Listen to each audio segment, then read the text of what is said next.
Welcome. We are continuing with Ulladu Narpadu, verse number 14.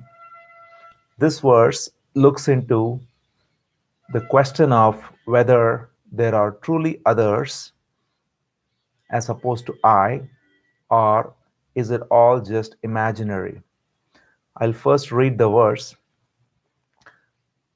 தன்மை உண்டேல் முன்னிலை படர்க்கைகள் தாம் உளவாம் தன்மையின் தன்மையின் உண்மையைத் தானாய்ந்து தன்மை அறிந் முன்னிலை படர்க்கை முடிவொற்றொன்றாய் ஒளிரும் தன்மையே தன்னிலைமைத்தான். Translation. As long as the feeling I am the body exists, the one in front is known as the second person, and the one away is known as the other or the third person. If we truly inquire into the nature of the I, the false I is lost, and therefore the second and third persons are also lost, and all remains is pure awareness. So the first thing that it points out to clearly is that as long as we take ourselves to be the body, clearly this body is separate from the body in front or from the objects in front and that are away. So then the concept of first person, second person, and third person comes, which is there in every language, because language is necessary for communication. And when it comes to communication, which is transaction in the world, there is this division between first person, second person, and third person. But that is only from the standpoint of the body. But if we actually inquire what is my true nature, that which is abiding across all the various comings and goings of the bodily experiences, the mental experiences, and so on, we find out that there is the pure awareness within, which is untouched and is simply the light by which even the presence of the body and the mind and everything else is known. So, if we take ourselves to be the body, there is first person, second person, and third person. But if we are clear by inquiring within that what we take as the I to be the body is only a collection of matter that is constantly in flux, and what we take as I to be the mind is only a collection of thoughts that is also constantly in flux, and therefore there is no permanent self or I to body or the mind, though that is how we function through the illusion. And because of this illusion, we project the same notion of a permanent self to others in front as the second person and away as the third person. If we inquire into this truth, that the collection of matter, which is the body, or the collection of thoughts, which is the mind, is simply of the nature of coming and going with no permanent self there, then the question is, who is aware of this? Who is aware of the coming and going of the various transformations in the body or the various transformations in the mind? And that pure awareness, which is the light that makes the body and the mind and the world appear, is without any change. And from that standpoint, there are no others, because the that awareness is all encompassing. That is the essential point of this verse.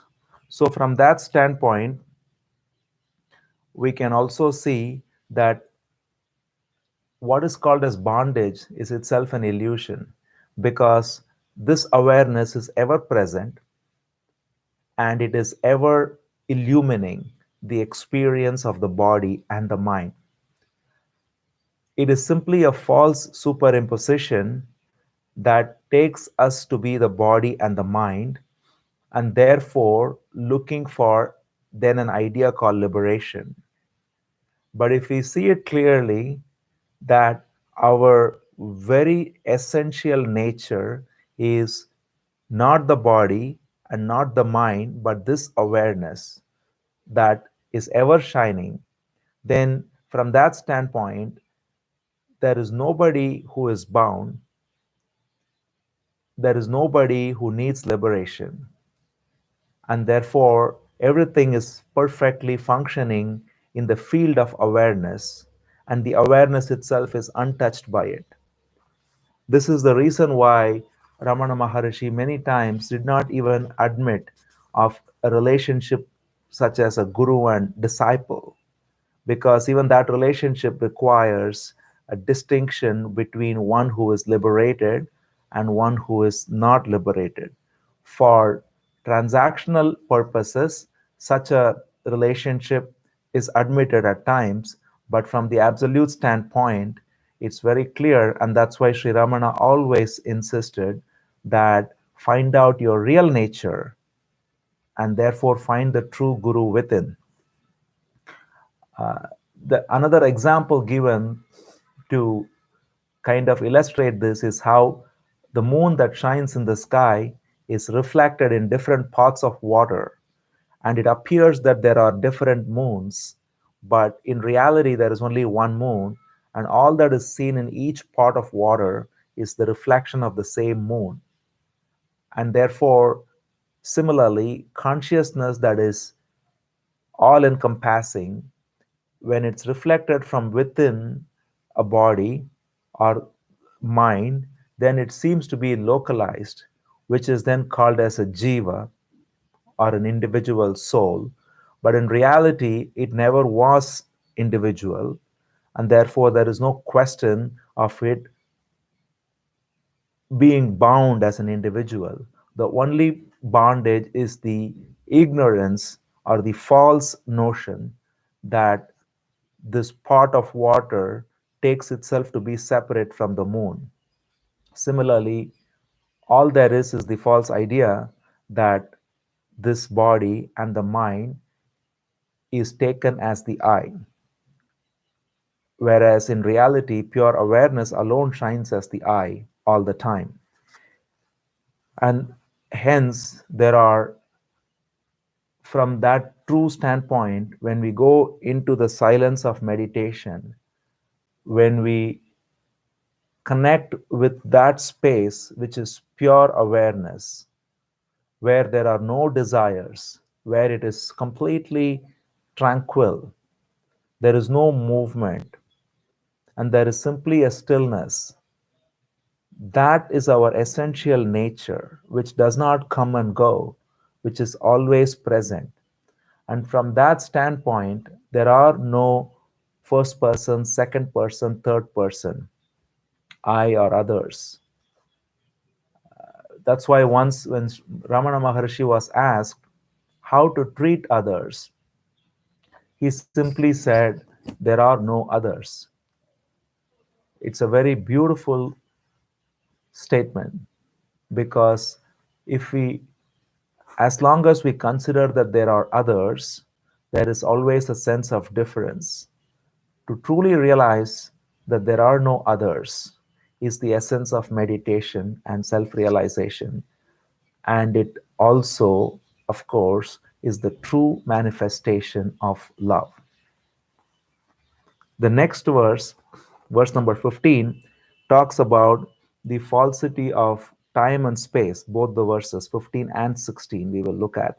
Verse 15, நிகழ்வினை பற்றி இறப்பெதிர்வு நிற்ப நிகழ்கால் அவையும் நிகழ்வே நிகழ்வொன்றே இன்று உண்மை தேராது இறப்பெதிர்வு தேர உணல் ஒன்றின்றி எண்ண உணல். The present alone is real. What is considered as past and future are only based on the present, because when they happen, they also happen only in the present. Therefore, to inquire into the past and the future without knowing the truth of the present is like trying to count without the number one. So, the first thing, which is very obvious and yet easily missed, is that everything happens only in the present. What is considered as past was present, and what is considered as future will also be present, and only in that present is anything actually experienced. Therefore, all happening is only in the present. Now, when we say present, it seems like a point in time, but if we truly inquire into what is the nature of the present, then we notice also that the present itself is simply a projection of thought, because for time, which is a construct, to appear as present, there has to be a sense of separation and a notion that I, as this body and mind, am perceiving the world around in this moment. So, if we truly inquire, first dismissing past and future by realizing that they happen only in the present, then by inquiring into the present itself, not by simply trying to be in the now or some such practice, but questioning the very nature of the now, which is time itself, we find that time is itself a projection of thought, and therefore the whole construct of I functioning in time in the now is all rooted in the mind projecting this separation. And if we inquire again into the true nature of our being, we notice that all of time, the present, is itself within my field of awareness. And so is the I who is functioning in this so called present. So, this is the real essence of this verse. So, but the first important point Sri Ramana points out here is that all analysis of the past and the future is futile, because as long as we keep thinking about past and the future, including things like what was my past life, what is my future life gonna be, uh, worrying about future events, regretting about past events, trying to atone for it, all the rest, all of these are based on the notion that I am a separate doer who is the author of the past actions and who will be the enjoyer or the sufferer of the future results. And therefore, out of this false sense of doership, one looks into the past, looks into the future in this life, or then extends into previous life, next life, and all these constructs, which are all ultimately simply products of thought. So, the main point of this verse is to dismiss all such analysis of the past or the future, of reincarnation, of previous lives, and all that, and simply realize that the present alone is our experience, and then question what is the present itself. This is why once again, when Sri Ramana was asked about past life, someone asked, how can I find out how I was in the past life? And he simply answered, first find out if you have this life, because our assumption that we are having this life now as a separate individual soul is the root of all ignorance, and that in turn projects past life and future life and all of that. And that is why he said, as an example, it is like counting numbers without counting one. One is the root of all counting. If we simply try to count rather, without knowing the number one, we are never going to be able to truly count. Similarly, without understanding who is there now, to try to understand past and future lives is a futile exercise. So, hence, he points out that all these theories about the past of either the individual or humanity at large, whether it is evolution or creationism, how did life come about, how did religion come about, what was the early religion of man. All these analyses are also including things like metaphysical analysis, based on thinking and projecting and speculating what will happen if the ego is lost, uh, what will be the state of self realization. All this analysis that are projecting into time, into past, or into future, are simply futile, because they are all assuming that time is real, when time in fact is simply a projection of thought. The best example of this, of course, is seen in our dream, where every time we dream, we project a whole world with time, space, past, present, and future, only to wake up and realize that it is simply a projection. And that same activity of mind, of thought, is what's happening even in the so-called waking world. And therefore, if we, instead of taking time to be real and analyzing past and future, simply realize that they're all happening in the present and inquire into the present, then we are free of all this futile analysis. And then the next verse re-emphasizes that even present is false, because time and space are themselves projections. Verse 16. நாம் அன்றி நாளேது நாடேது நாடும் கால் நாம் உடம்பேல் நாள் நாட்டுள் நாம் படுவம் நாம் உடம்போ நாம் இன்றன்று என்றுமொன்று நாடிங்கங்கு எங்கும் ஒன்றால் நாம் உண்டு நாள் நாடு இல் நாம். When we inquire into the true nature of our being, where is the question of time other than us? Where is the question of space other than us?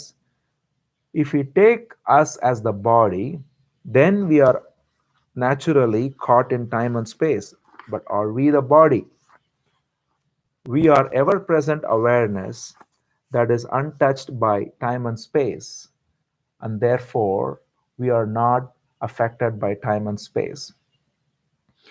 The first point that is mentioned here is what we touched upon in the last verse too, which is time and space or projection of thought. Dream is the example we gave, which is very clearly illustrating that all of time and all of space are simply projected by thought, and they are withdrawn into thought upon waking up. Similarly, even now in the waking time, for transactional purposes, we take ourselves to be this body, and therefore there is space or distance between this body and this camera and or the screen and the people in front of us and all the rest. But if we take these distinctions of space and similarly time to be real, then comes the notion of otherness, because then I'm rooted falsely as this body, and taking this body to be the self comes about greed and lust and anger and all the other problems, because the nature of the self rooted in the body is to optimize its pleasure at the cost of others. So in order for us to truly manifest love, truly realize the oneness of all beings, what we have to realize is that the very projection of the other, which is same as the projection of space, is false. So if we look into this clearly, we notice that all constructs of space are relative, and all construct of time is relative. They come and go, and the pure awareness within, which is untouched by these constructs, simply remains as itself. And there is no time, there is no space, only pure awareness. If we go to that heart of our being, which is untouched by all these movements of thought. Instead, if we accept the body's limitations as our own, then we are simply caught in this very limited understanding, and therefore trying to then adopt various methods and techniques to somehow adjust ourselves and take on uh, ideas such as love, which are truly not love, because as long as there is the experience of the other, one cannot truly love. And so, here, what Ramana Maharshi points out is, again, every verse brings to the same question, which is, if you inquire, who am I? And find out that the limitation of the body, which is caught in time and space, is a false limitation. It happens on its own. The body functions on its own as a collection of matter. Thoughts function on their own as a collection of, or mind functions as a own, as it's on its own as collection of thoughts. But the pure awareness within, which is the light by which the body and mind are even known, is simply present without any such distinction of limit or limitation of body or mind or time or space. And to realize that is to realize the true eternal nature of our being. Thank you.